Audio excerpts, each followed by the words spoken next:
Welcome to the Ripcord Moment. I'm your host, Joe Seetoo. Today I'm joined by Brandon Hyman and Mark Hyman. They are the founder and president, Mark is the founder and president of Alliance Finish Manufacturing and also Stainless Processing Systems, SPS. SPS designs, engineers, and fabricates sanitary processing systems for the pharmaceutical, biotech, aerospace, and nutraceutical industries. And additionally, Alliance, it's been involved in designing and scaling environmentally friendly electroplating solutions for structural composites for commercial applications and for military aircraft. Mark, I want to spend just a minute talking about your background because it's fascinating, and we're talking about Brandon's in just a second. Okay. So you have a background in chemical engineering from UCLA. You went on to do your Master's of Science in Chemical Engineering and then a Doctor of Philosophy and Materials and Mechanical Engineering at UCLA. And you've also been a co-inventor in a number of patents. And then on the flip side, Brandon, with your background, you are the COO of Stainless, and you really lead the creative engineering and technology teams that are driving the scale of the company's operations to meet the growing demand in the biopharma and aerospace industries. You also have a very successful track record with some Fortune 500 companies on these large projects, taking them from sort of startup through finish. So it seems like a great father-son team, a great dynamic. I'm looking forward to our discussion today, guys. Well, thank you. Thank you for having us. Well, Mark, let's maybe start with you with, your spirit of being an entrepreneur. But you've been doing this for a few years. Yes. Now you've got Brandon on the team. Sort of what keeps that spirit alive at this stage of the game for you? Well, partly why I started my own business is I was an aerospace engineer. They actually sent me to get my degree, and then subsequently they laid me and 10,000 other engineers off when there was a transition from Ronald Reagan and Star Wars to George Bush, and there was no need for the weaponizing space. Okay. So I had to figure out what was I going to do with all this education. And so one of the things I realized when I was working in a large aerospace company is if I was going to work this hard, I wanted to control my own destiny and I wanted to control my own wealth. So that's what actually led me to actually, one, being unemployed, but two, that was my motivation for actually starting my own company. And what basically gives me the desire that I wake up enthusiastic every morning is that I have my own freedom. I don't have to call into a boss and fake that I'm sick. I can control my own freedom. I can go into any industry that makes financial sense. And I also have the opportunity to explore different ways of moving the company. But when you're in a corporate environment, you basically do what they want you to do. And that's a little bit different. Yeah, so it sounds like to you, not being boxed in. I can almost see with your hands there, You're feeling like that freedom speaks to who you are and what motivates you every day. And whether that was 10, 20, 30 years ago, and even today, that's something that drives you forward every day. Sure, absolutely. And now, what's the transition been like for bringing Brandon into the mix? Well, it's been a blessing, and it's also had its challenges. Brandon did not grow up in any of my businesses, so it's a little bit different than a family-run business where traditionally the offspring, start either out of their college education, getting involved in the family business. Brandon forged his own path at these Fortune 500 companies, and so he has a completely different perspective. So, but I enjoy his perspective because it's innovative, it's high tech, but it's also scary for somebody who's coming from an old school environment. Well, Brandon, maybe you can jump in and add into your perspective based on what your father just shared. Yeah, I mean, Mark is absolutely right. I grew up honestly not wanting to go into these businesses. Mark would go into work on the weekends, and it was this place that I resented because it took my father's time away from hanging out with me on the weekends. Yeah. And so I actively pushed these companies and these ideas away. And it wasn't until I was much older that I actually learned to, I started getting curious about what are these companies? Why does he care so much about them? And I think that's really kind of been a through line. Like at Pixar, I worked with a lot of technical and engineering teams, and then I went from Pixar to Google, and there I went even more into deeper engineering problems, and working with various systems and various customers. I became more and more interested in sort of what these technical teams do and how they build these very sophisticated products. And I took that information and those questions, and I kept asking Mark about what he's doing and why he's doing them. And that ultimately led me to getting more interested in the companies themselves and why they're actually important and why he's passionate about them. And so for me, I think it's honestly been a multi-decade journey to find out what these companies are and why they matter. And so the transition was, okay, I've got this education, I've got this experience at these other companies, but now let me see if I actually learned anything in those experiences and apply them to SPS and Alliance. And it's been a huge learning opportunity. I think a big thing for me is I learned to appreciate at a much deeper level how much understanding my dad has of chemical engineering, of process engineering, of mechanical engineering, that I think I really took for granted, honestly, before actually joining the companies. And because what he does at the companies is so complex, and there's actually very few people on the planet that understand it. It's a huge strategic advantage for the companies. And I didn't know that when I made the leap. I had an idea of it and I saw some kernels of it, but really it was, actually working side by side with them on a daily basis in these meetings with customers. And they run into problems either before they've even started the project or while they're in the middle of the project. And Mark is actually the only one on the call that can solve them. And I think it's in those moments where I recognize that, these multi-billion-dollar pharmaceutical or aerospace companies, they don't have all the puzzle pieces. And because of Mark's unique background and because he's done this for more than 30 years, he is able to solve problems that it just seems like no one else is able to solve. And it's that respect and that I guess admiration that I didn't really appreciate before actually being involved with them on a daily basis. That's just so heartwarming, but it's so interesting how, I think it's sort of the journey many of us go through in life, which is we have our own idea, we sort of veer away from what is known to us for whatever reason. We aren't able to appreciate it until much later in life. But you used a word just a minute ago and we talked a little bit about it in the past, how I think you guys have a really unique skill set. I think you identify it where, Mark, you have tremendous technical expertise deep within the industry, and then Brandon, you have a really interesting skill set more related to technology and scale. How have you, talk to us a little bit about that dynamic, sort of how you see that helping to position SPS and even Alliance for future success going forward? I think, as I was kind of saying earlier, Mark is incredibly good at solving these very, very complex engineering problems. And I think a lot of what I'm doing is honestly just making sure that we, for lack of a better description, get paid for that. I think because Mark likes solving those problems, we've done a tremendous amount of research or upfront work. And in certain respects, we haven't necessarily got as well compensated for it as we could. And in these conversations with customers, it becomes apparent that there aren't actually a lot of people on the planet that are able to solve these problems the way that we are. And these problems are giant, whether it's, building, 200 of these very complex types of vessels, or whether it's plating these certain types of composites that no one else in the world can actually plate. And so a lot of what I'm doing is simply trying to focus what's already there in a way that really optimizes the companies. Well, and Mark, to that point, I mean, I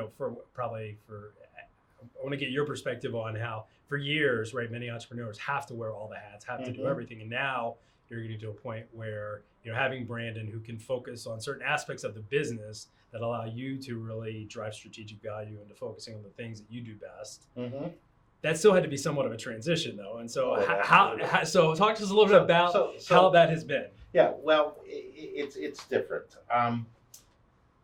Brandon and his generation, they're very intelligent. They have tools that they can ask questions. They immediately have information at their fingertips. I came from a world where you had to actually go read an encyclopedia, if you had an encyclopedia. But what I find is there's two aspects. In Brandon's aspect, he has access to a lot of information, but they don't know how to use the information. So you're saying like how to apply it? Yes, as an example, Brandon feels very comfortable, as a lot of my employees do, where they'll send an email, And then I'll say, well, what's their response? And the answer is, well, I don't know. I haven't heard back from the email. My response is, pick up the phone and call and talk to these people. And it's like I'm asking them to do something that they're totally uncomfortable with. Yeah. Or sometimes when I'm talking to a group of young engineers and I say something, immediately they're on their phones verifying things with Google. And they look at me and go, how did you know that? And I said, well, back in my day and age, we remember stuff. And so we didn't have these tremendous tools. So they feel very comfortable with this technology, but because they feel comfortable, they're highly reliant upon it. And so when Brandon talks to me about very unique words like metrics or value added, I answer like, did I get paid for it? Right. And so even when he tries to talk to me about, well, the accountants say, we made this much money and we have these receivables, I say, what's in my bank account? Because that's real for me. Right. Some of this other stuff, like a receivable report is real to him, but that assumes that they're going to pay me on terms. When they don't pay me on terms, as an example, then it's not real. Then you're holding the bag. Then you're holding back. So part of what Brandon's brought to this is different than a regular employee. Because he didn't grow up in the industry, he looks at it from the outside with no biases whatsoever. If he grew up in the industry, he would see some of the things that I see. He does a lot of questioning, like, why do you do that? Or why don't you do it this way? Or can't you do it easier? And those things are foreign to me because easy, and the example of the email, isn't always easy. So let me ask you this, something else, and put even your father and son dynamic aside, or maybe even really can't put it aside. But does that frustrate you? How do you guys deal with that? I mean, because you're the head honcho, you founded this company, and now you have a partner who's also your son saying, hey, why don't we do it this way? Is that something that how do you manage that dynamic? Yeah, I mean, honestly, I have to give Mark a lot of credit because I have been a squeaky wheel in those situations. Yeah. And a lot of times, he'll answer the questions for me, but a lot of times my questions seem very dumb to him because I don't come from that background. And so a lot of times it's an opportunity, frankly, for me to get mentored on, why this process is the way it is, or there are certain situations where when I ask that question, it does pique his interest and it creates a new opportunity that he didn't know existed. So, why do we have this team doing this thing as opposed to having this other team do this, and it could be a lot more efficient. So I would say it's, 50-50. 50-50. Yeah. But our buzzwords for our survival is really the word compromise. And compromise is a lot harder to do than it actually, the definition, where two people basically give and take. Because I more intimately know my customers, I know when you're dealing with a purchasing agent, when you have to give in to them. And Brandon says, well, why should we lower our profit margins? Or why should we do this? Because their motivation is something that is not explained to you. Their motivation might be their year-end bonus. Right. So they have corporate structures and metrics that they have to meet.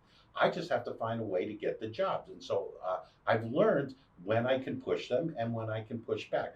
Brandon looks at it as, well, this is our price. This is what a service we provide. So compromise.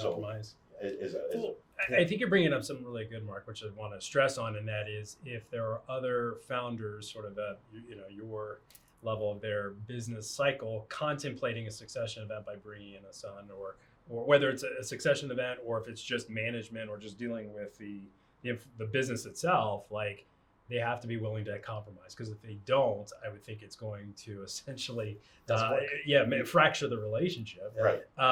Maybe we could actually pivot to use that as a good pivot point, Brandon, to something you've mentioned to me, which was you had to think long and hard. I think you even had some sort of discussion with your wife, right, around a contract related to going from, sort of a sexier job at like a Google or these big companies, these big projects. I mean, you from what I think I remember you telling me, you were involved in, what was it with, in Asia, right, on this huge project for Google. So making a switch from something like that to, coming and working with your father, what was that discussion like with your wife? Yeah. So at Google, I was doing everything from, scaling internet capacity in Asia. That's what it was. Yeah. Those were very impactful projects. I think for me, a lot of it changed, honestly, when the pandemic happened. And I moved to a team that was specifically working on launching a website that was designed to help people find COVID testing centers. And it really kind of ignited my passion for why I joined Google in the first place, was to be directly helpful to people at a very large scale. And during the pandemic, I was also talking with Mark a lot about what SPS and Alliance were doing. And SPS was building tanks that were being put in the first manufacturing plants to build the COVID vaccine and deliver it to the world. Yeah.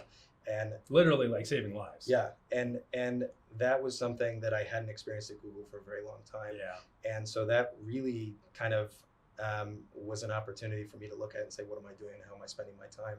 And so that it's like some soul searching there, really. Yeah, very much so. A reevaluation of if I look back on my life in 10 years or 20 years, what would I regret not doing? Yeah. And this was it. This was it. And so that led to many conversations with my wife. Ultimately, it resulted in basically a document that I wrote around how's this transition plan going to work, because leaving a very cushy tech job with a lot of support and a lot of resources, moving to a small family business comes with a tremendous amount of risk. So basically that document was around how do we mitigate that risk? How do we be very, very clear about what this is going to look like and why is this a good thing? And you know, I love my wife. She's incredibly supportive of me making these kind of transitions for the right reasons. And so ultimately it was that document that we created to make sure that we were on the same page before making this jump. But I think what you're bringing up is just that in these, with these family businesses, it isn't only the founder, the immediate family, but it's also the extended family this has tremendous impact on. And people need to be thoughtful about those relationships and how they're going to navigate those conversations. And it sounds like you were incredibly thoughtful by putting it down on paper. Yeah, I mean, you have to be, because at the end of the day, you know, Mark has lived this experience for more than 30 years.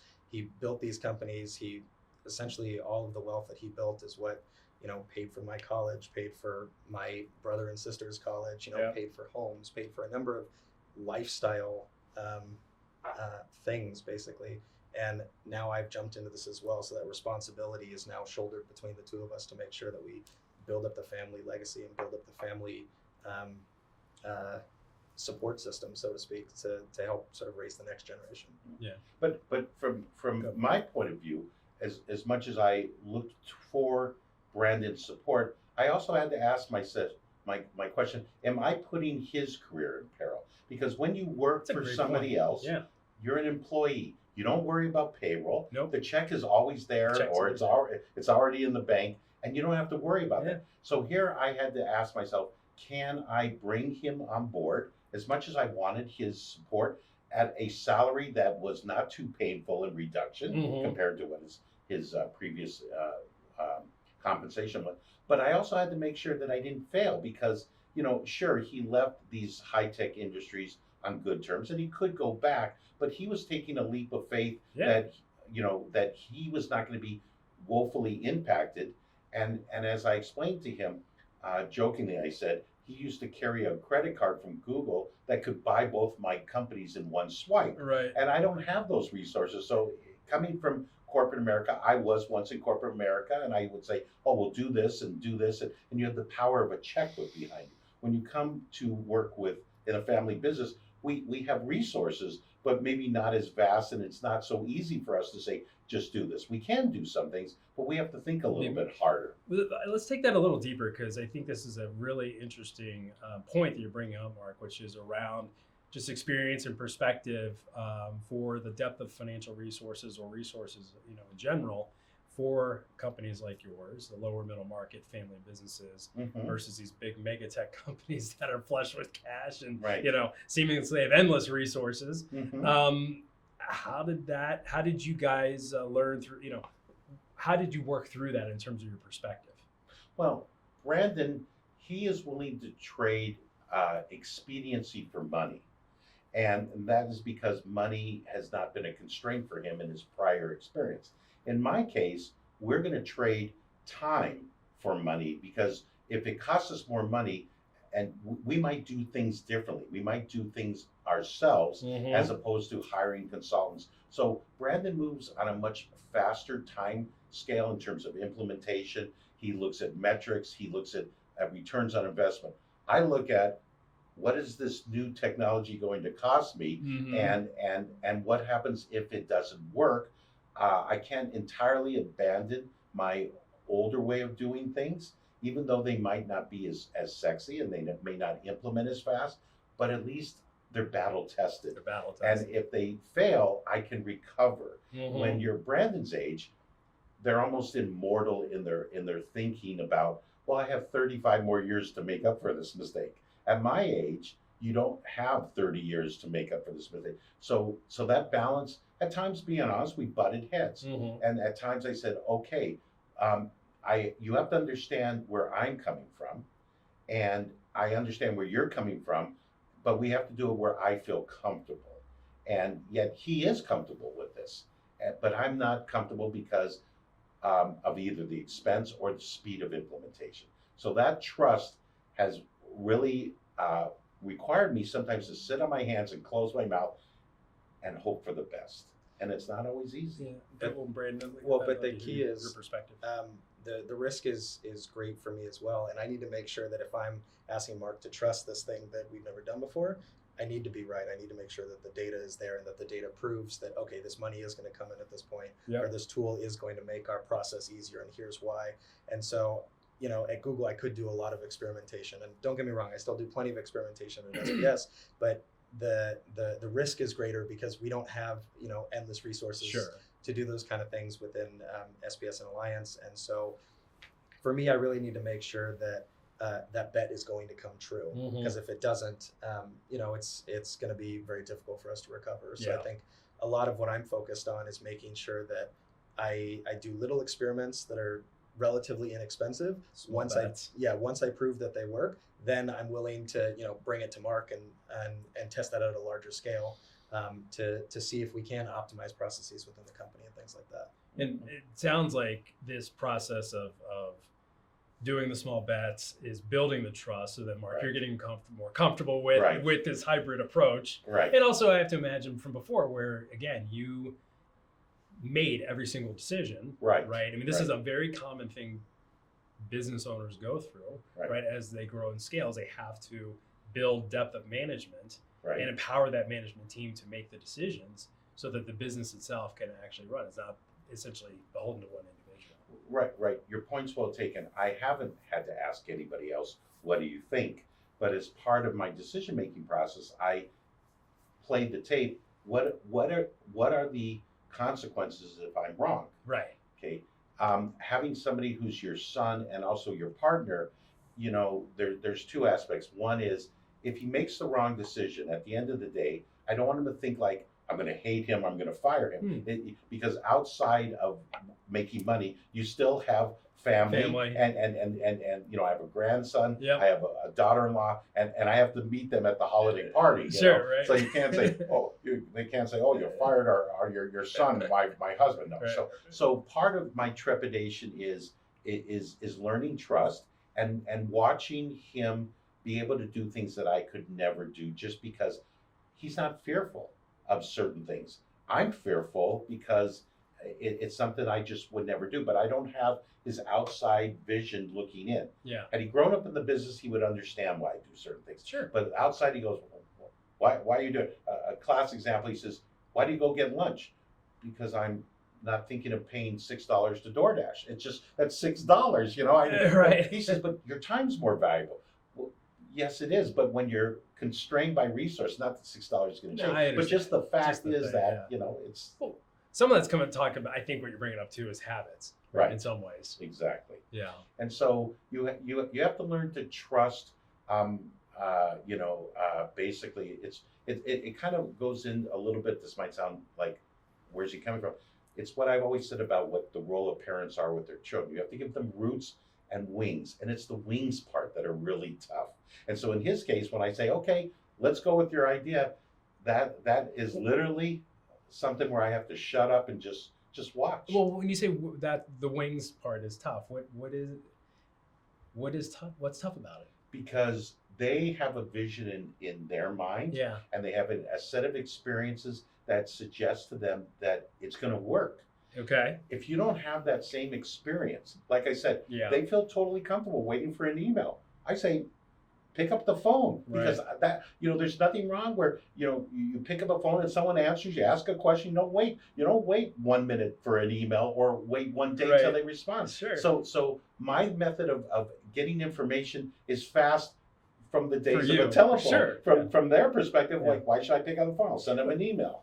Brad, I'd love to get your perspective on this because it's funny. When you were talking about expediency a few minutes ago, and he's saying that was more you. Yeah. But I'm hearing it now from Mark. Yeah. it's funny how we define these terms, but it's all relative to sort of Our perspective on how. our perspective, our habits. Yeah. What's the norm at the time in which you grew up. By the way, it's so funny what Mark brings up, is because it's the same conversation we actually have here at Morton related to financial planning and the generational differences. Right. And it's funny, I have to tell some of my teammates that I coach, especially when I'm dealing with baby boomer clients, Mhm. right?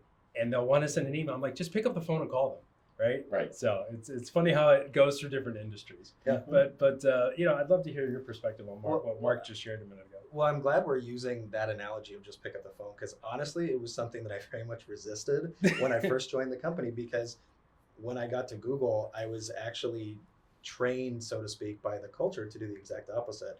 And you would have a phone call with a customer, Yeah.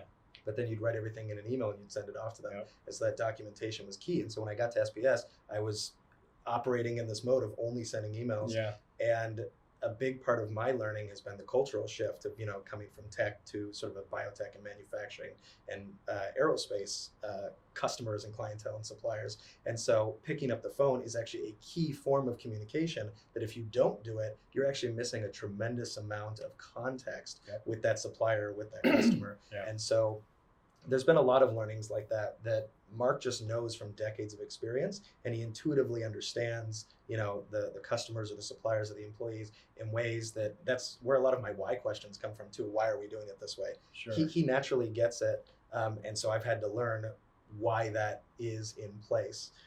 So I think that's been one of the biggest things, in terms of us compromising and working together, is learning where our blind spots are, and also learning, where our backgrounds actually are strategic advantages to each other. That's great. Yeah, I always say, like, email doesn't give you body language. It doesn't give No, it you doesn't. intonation of Intonation. someone's voice on the phone. Yeah. It's just sterile. Yeah. But I can tell you, for picking up the phone, the customer says, "What's that going to run?" And also you tell them the price, and there's silence. Well, that tells you something. In an email, you don't get You that. don't get that. You don't get that Sure. silence. So it is different.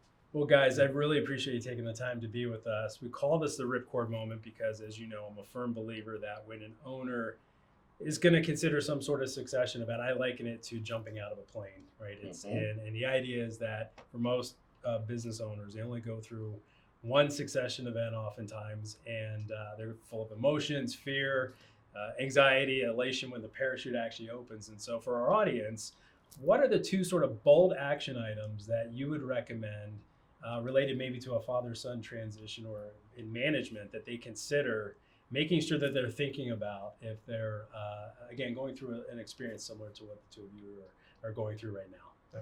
From my perspective, you have to learn to really trust your legacy if it's your children. Yeah. And that they actually do have your best interest in mind. It may be different. Their path from A to B may be through C, Okay. and you might take a more direct approach, but their pride and their success is to come and turn around and say, "See, it worked for us." Yeah. And that is something that you have to trust, because it's something, especially in my case where I've never had a partner, Yeah. that you literally have to believe that they do have your best interest in mind, and they are self-preservating their trust that you can trust them, because that's something. Yeah, I think it really does strengthen our relationship when that happens too, Yeah. because it's that huge leap of faith for those kind of moments, and so that's honestly been one of the amazing things working together, is when those moments actually work, it increases our relationship, it increases our strength, because we recognize we can rely on each other more than before then. And is this something that, I mean, obviously family dynamics are, there's a lot of complexity there. You guys seem incredibly close from what I can tell. Is that something that just comes natural to the two of you, or is this something that, you have to dedicate time to, making sure the lines of communication are open and that you're actively talking about, what it is that Mark wants outside of the business for his life and what his legacy is going to be, and Brandon, how you see your role emerging in the company? Yeah, I mean, Mark and I have been best friends, honestly, for as long as I can remember. Yeah. So I think we're fortunate that we come from that foundation. Mm-hmm. So we never had a problem communicating. I think that one of the biggest learnings for us was, okay, now we have to make sure we schedule time or have time throughout the day to get through all of the major action items or all the business aspects of that day. And so it's sort of scheduling dedicated time for certain things. Yep. To make sure that from a business perspective, all of the major critical items are addressed between us. So we never had any communication problems, but it's more about making sure we get through all of these additional priorities for the business. Yeah. Okay.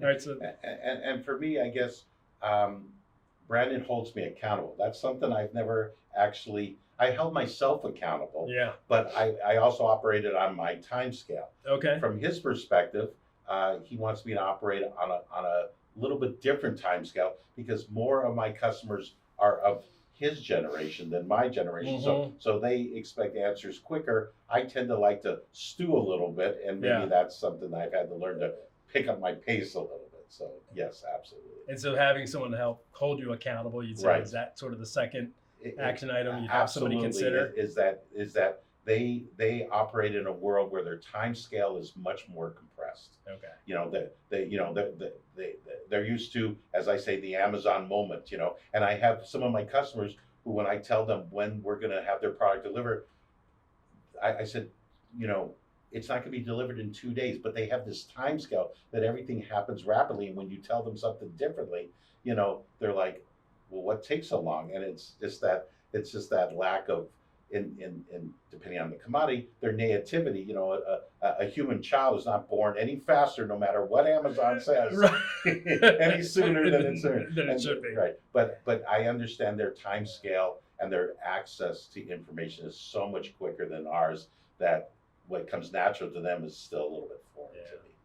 Hey guys, we're gonna go ahead and wrap it up. I thank you so much for taking the time to be with us. I really enjoyed the conversation. Thank you for Thank you so inviting much for having us. Jeff. Absolutely. us.